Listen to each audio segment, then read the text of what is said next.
생활 속 법률 상식에 대해 알아보는 일상의 로로 함께합니다.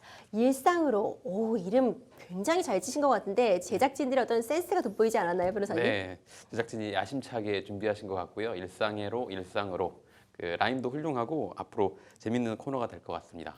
네, 생활 속에서 알아두면 도움이 되고 참 이로운 네. 법률 상식들 있잖아요. 목요일마다 일상의 로도 하나씩 알려드리도록 할게요.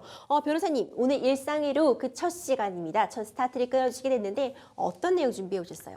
네, 최근에는 부동산 경기 침체로 세입자가 전세금을 돌려받지 못하는 전세 보증 사고가 속출하고 있는데요.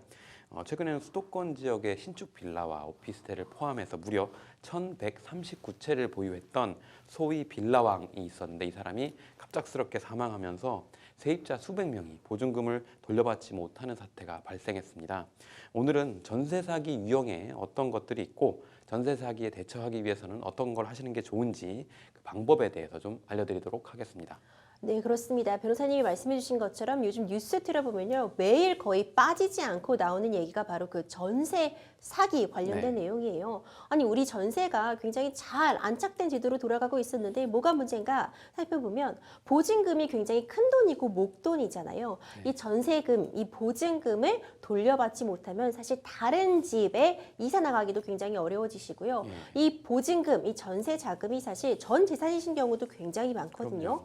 이 전세금을 제대로 돌려받지 못한다면 이 보증금이 회수가 되지 않는다면 일상생활 전반이 문제되는 것은 물론이고 가계 경제에 있어서도 정말 치명적인 문제가 발생할 수 있기 때문에 좀 주의가 필요할 것 같습니다. 오늘 관련된 내용 확실히 정리해두고 가시면 도움이 될 것 같아요.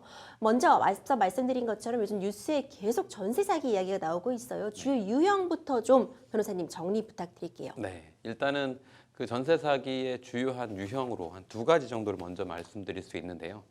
첫 번째는 깡통 전세 그리고 갭 투자입니다.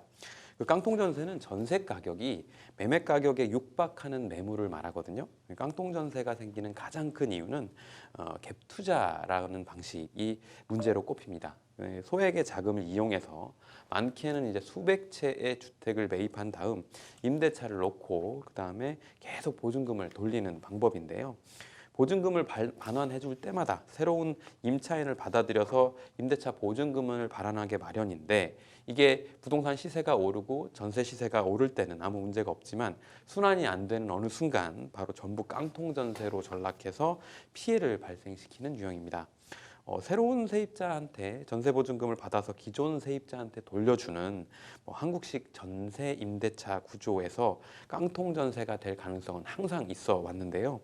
특히 한국은행의 기준금리 인상 기조가 이어질 걸로 전망되면서 부동산 경기가 지속적으로 침체된다면 깡통 전세가 계속 늘어나고 관련 피해도 잇따를 것이다라고 이제 예측되고 있는 상황입니다.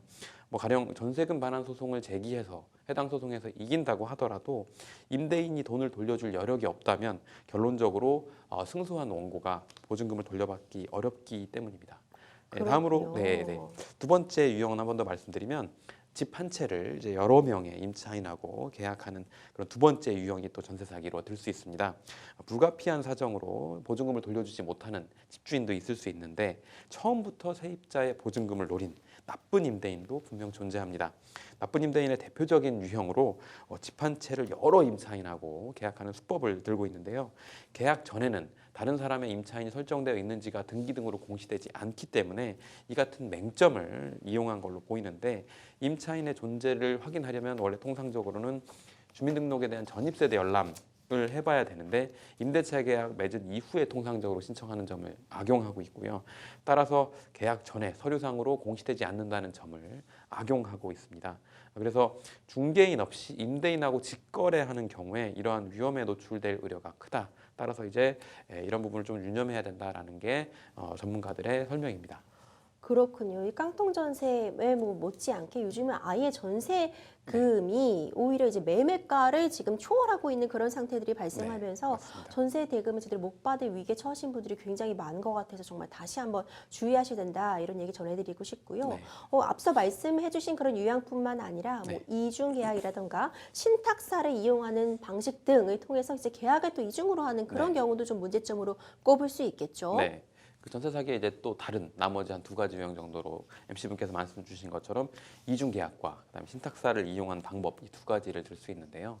우선 첫 번째 이중 계약은 어떤 방식으로 이루어지는지를 살펴보면 건물 관리인이 세입자하고 전세 계약을 하고 집주인한테는 월세로 계약했다라고 하면서 그 보증금 차액을 먹튀하는 이런 사기 유형을 들 수 있는데 이 대리인이 임차인하고는 전월세 계약을 이중으로 맺은 다음에 보증금을 가로채는 방법입니다. 집주인한테 월세 계약 체결하겠다라고 이제 위임을 받아놓고 임차인하고는 전세 계약을 맺으면 임차인은 전세 보증금 거액을 지급했지만 그 돈은 임대인에게 가지 않고 관리인 중간에 가로채고요. 뭐 영화배우 김광규 씨가 전에 방송에 출연해서 이런 전세 사기를 당한 적이 있다라고 말씀하셔서 이 방법이 또 알려지기도 했었습니다. 그 김광규 씨가 당했던 방법은 뭐였냐면 부동산 중개업자가 이 월세집인데 이걸 전세집이다라고 이제 소개를 해서 전세금을 이제 납입을 했더니 그리고 그 다음 달이 됐는데 자기는 전세니까 월세를 납입할 의무가 없는데 집주인이 월세 왜 납입하지 않냐라고 연락을 받고 저는 전세로 계약했는데요 했는데 알고 봤더니 중간에서 보증금을 가로챈 수법이 있었다고 하고요. 실제로 이제 2019년에는 크게 보도가 됐던 부분이 경기도 안산시에서 중개 보조원으로 근무하던 자매가 이런 수법을 이용해서 120명한테 65억 원을 챙긴 사건이 대표적으로 알려져 있습니다. 그 밖에도 대리인이 아닌 월세 세입자가 마치 자기가 집주인인 것처럼 행세하면서 다른 임차인하고 이중으로 이제 전세 계약을 체결하는 것도 크게 보면 이 이중 계약의 유형으로 볼 수 있고요. 두 번째로 이제 신탁사를 이용한 방식을 들 수 있습니다. 전세난이 이제 심화되면서 신탁 등기된 매물을 이제 저렴한 매물이다라고 이제 가장해서 경제 사정이 넉넉지 않은 임차인을 이제 끌어들이는 경우를 말하는데요. 소유권이 신탁사한테 일단 넘어간 집을 위탁자, 임대인이 마음대로 이제 동의받지 않고 임대차 계약을 체결한 다음에 이제 보증금을 체결하는 유형으로 볼 수 있는데요.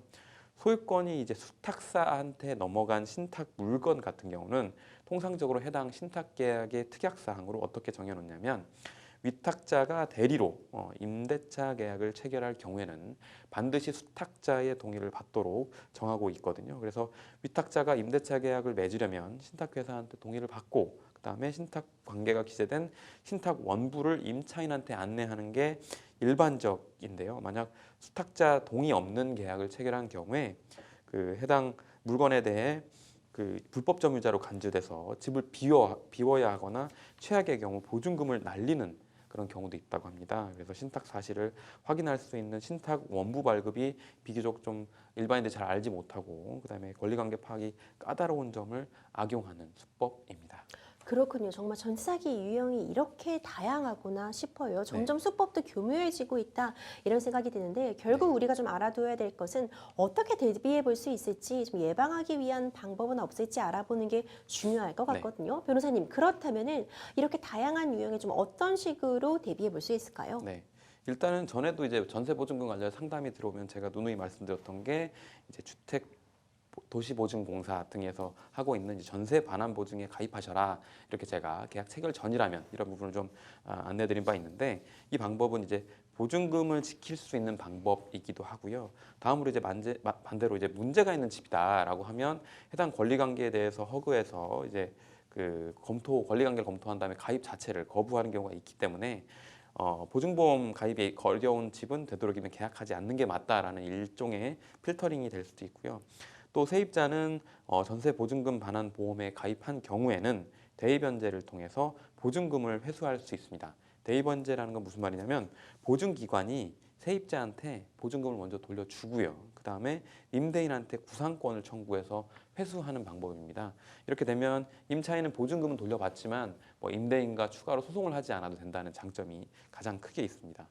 하지만 근데 보험에 가입됐다고 하더라도 보증금을 바로 돌려받을 수 있는 것은 또 아니라는 맹점이 최근에 드러나기도 했었습니다. 뭐냐면 빌라왕 사건처럼 임대인이 사망한 이후에 사망하는 경우는 통상적으로는 예정하지 않았던 경우였는데 그 경우에 상속자가 정해지지 않으면 그 기간 동안에는 구상권 청구를 허그해서 할 수 없고 그 경우에 세입자들한테도 대입연재를 지급하지 못한다라는 이런 문제가 최근에 언론에 보도되기도 했었습니다. 그래서 집주인이 만약에 사망하면 친족을 상대로 이제 상속 절차를 개시할 수 있고 친족이 상속을 받으면 상속인들에게 이제 청구를 하면 되는데 이 부분이 상속 여부를 결정하지조차 않은 경우는 이제 방치된 그런 제도상의 문제점이 좀 드러났었고 최근 사망한 빌라왕 김모 씨의 부모가 상속 포기 신청을 한 것으로 전해졌고 보유한 그 이유가 주택 매매의 가격보다 돌려줘야 될 보증금이 훨씬 더 많고 또 종합부동산세 체납된 세액도 62억 원이 있어서 자산보다 부채가 훨씬 더 큰 상황이라 부모가 상속을 하지 않았고 이 경우는 이제 상속재산 관리인이 새로이 지정될 때까지 기다려야 된다는 문제점이 있었습니다. 그래서 빌라왕 사건에서 국토교통부는 심각성을 인지하고 보증보험에 가입한 사람들을 상대로 임차권 등기가 완료되기 전이라도 대의변제 심사를 먼저 시작해서 보증금 반환 시점을 한두 달이라도 먼저 단축해주겠다라는 이런 대책을 발표하기도 했습니다. 그렇군요. 말씀 주신 것처럼 이 빌라왕 사건 이후로 심각성이 네. 좀 인지가 되면서 이제 국토교통부가 이제 보증보험에 가입한 이들의 대상으로요. 임차권 등기가 완료되기 전이라도 대위변제 심사를 먼저 시작해서 이제 보증금 반환 시점을 좀 앞당기겠다고 했는데 좀 잘 마무리됐으면 하는 네, 바람이에요. 그러니까요. 변호사님, 그런데 이 전세 보증금 반환 보험에 가입이 됐다면 그나마 좀 다행인 상황인 것 같은데 가입이 되지 않은 경우라면 어떻게 될까요? 네, 보증보험에 그나마 가입된 경우도 그런 문제가 있을 수 있다고 말씀드렸는데 심지어 가입조차 되지 않은 경우는 대의변제를 받을 수 없기 때문에 더 큰 곤경에 처하는 경우가 많습니다. 집주인이 끝까지 돌려주지 않으면 살고 있는 집이 이제 경매로 넘어가게 되고요. 그러면 세금은 이제 경매대금에서 최우선으로 해당받아 가기 때문에 세입자가 회수할 수 있는 돈이 더 줄어들게 되는 문제가 있고 여기서 또 유념하셔야 될 사항은 전 집주인이 세입자한테 일단 이사부터 가면 추후에 전세금을 돌려주겠다라고 이제 유도하는 경우도 있는데 보증금을 받기 위해서는 이사를 하면 안 되고요. 그 경우는 이제 대항력을 유지하기 위해서라도 그래서 전입신고랑 확정일자를 받은 세입자들은 원칙적으로 이사를 가면 안 되고 한 명이라도 이제 주소를 남겨두는 걸 권하고요.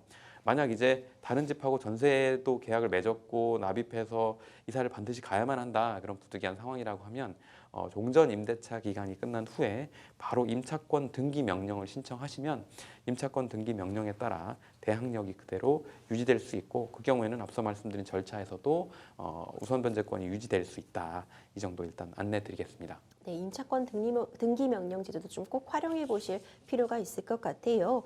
전세기에 대처할 수 있는 또 다른 방법도 있을까요, 변호사님? 네, 여기서 이제 한국식 임대차 말고 이제 법에 정해져 있는 원칙적으로 전세권 설정 등기를 하는 게 가장 안전하기는 합니다. 전문가들에 따르면 전세권 설정을 하면 이제 채권이 이제 물건으로 종전에 이제 채권적 전세라고 표현했던 그 반환 채권이 물건으로 바뀌고요. 뭐 6억 원짜리 집에 3억 원 전세 계약 맺고 전세권 설정하면 등기부 등본에 바로 전세금이 공시가 되기 때문에 그 경우에는 이제 집주인이 바뀌는 경우에도 이제 물건으로서의 효력을 유지할 수 있고 여기에 최근에 이제 이런 문제점 빌라왕 사건들을 토대로 최근에 권하고 있는 부분들은 뭐냐면 계약서에 계약을 체결을 할 때 아예 소유권 변경을 금지한다. 물론 이게 법적 효력이 해석될지는 조금 의문은 있지만 계약 해지나 보증금 반환 채권을 기존 소유자가 책임진다라는 문구 등을 넣어서 종전 그 임대인이 이런 전세 사기 등을 하지 못하도록 하는 유인을 남겨두는 것도 중요하다 이렇게 말씀드리겠습니다. 그렇군요. 전세 보증금 반환 참 어려운 문제죠. 이렇게 소송까지 간다고 하더라도 일단 소송 시일이 꽤 걸리게 되고요. 뭐 몇 년까지 걸리는 경우들도 있잖아요. 또 비용도 들게 되고 또 무엇보다도 그 가운데에서 얼마나 심적으로 고통을 받으시고 거주의 그전 안전이 좀 위협받게 되시는 그런 부분이 있기 때문에 사실 최선의 예방을 하시는 게 가장 좋은 해결 방법이 아닌가 이런 생각이 듭니다. 지금까지 생활 속 법률 상식에 전해드리는 일상이로 함께했습니다.